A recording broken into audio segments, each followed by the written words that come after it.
ذراتی وجود دارن که این ذرات به همان مقدار که کوچک هستند به همون مقدار بی نهایت بزرگ هستند. اصطلاحاً بهش میگن ذره ایون یا Immortal Particle of Quantumic Ion.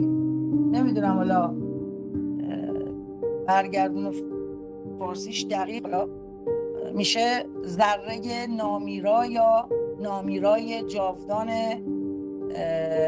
کوانتومی ایون. ذرات ایون ذراتی هستند که در عین حال بی نهایت در سایز femtometer هستند. femtometer یعنی 1 تریلیاردم میلیمتر. 1 femtometer هستند. 1 femtometer یعنی 1 میلیاردم میلیمتر. در این حال که ذرات ایون 1 femtometer هستند، بسیار بسیار بسیار بسیار به توان n بزرگ و قدرتمند هستند.